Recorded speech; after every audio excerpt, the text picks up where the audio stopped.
पहाड़ों के बीच एक छोटे से घर में तानजिरो कमादो अपनी माँ और भाई बहनों के साथ शांतिपूर्ण जीवन बिताता था। पिता की मौत के बाद घर की सारी जिम्मेदारी तानजिरो पर ही आ गई थी। हर सुबह वह पहाड़ से नीचे शहर जाता, वहां कोयला बेचकर कुछ पैसे कमाता और जितना हो सके लोगों की मदद करता। गांव के लोग उसे बहुत पसंद करते थे क्योंकि वह मेहनती और ईमानदार था। एक दिन शाम को जब तांजिरो शहर से वापस आ रहा था, तब बर्फ गिर रही थी।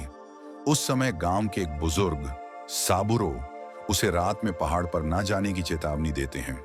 वे कहते हैं कि रात में राक्षस आते हैं और लोगों पर हमला करते हैं। तांजिरो पहले तो उनकी बात पर विश्वास नहीं करता, लेकिन बुजुर्ग जोर देकर उसे अपने घर में ही रुकने को कहते हैं। तांजिरो वहीं रात बिताता है। अगले दिन सुबह वह घर की ओर निकल पड़ता है। घर के पास पहुंचते ही उसे एक अजीब सी तेज गंध आती है। दरवाजा खोलते ही उसका दिल दहल जाता है। उसका पूरा परिवार खून से लथपथ मृत पड़ा है। बर्फ की सफेद जमीन लाल हो चुकी थी। तांजिरो सदमे में आ जाता है, कुछ समझ नहीं पाता। लेकिन तभी उसे पता चलता है कि उसकी छोटी बहन नेजुको अभी भी गर्म है, यानी वह जिंदा है।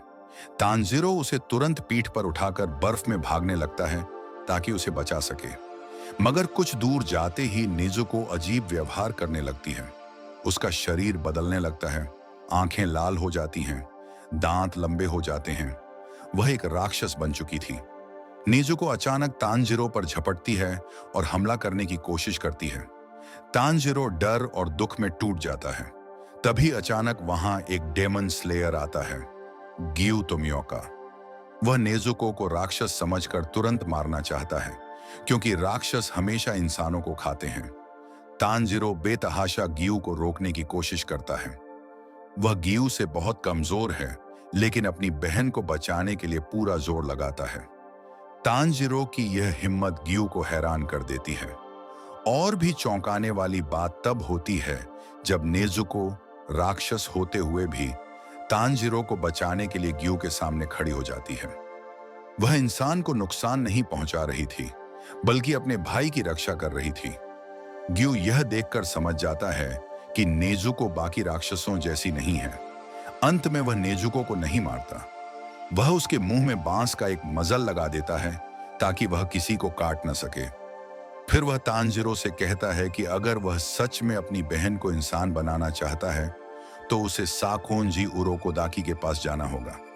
गियु तांजिरो के लिए एक नया रास्ता खोल देता है, डेमन स्लेयर बनकर अपनी बहन को बचाने और परिवार के हत्यारे राक्षस को ढूंढने का रास्ता।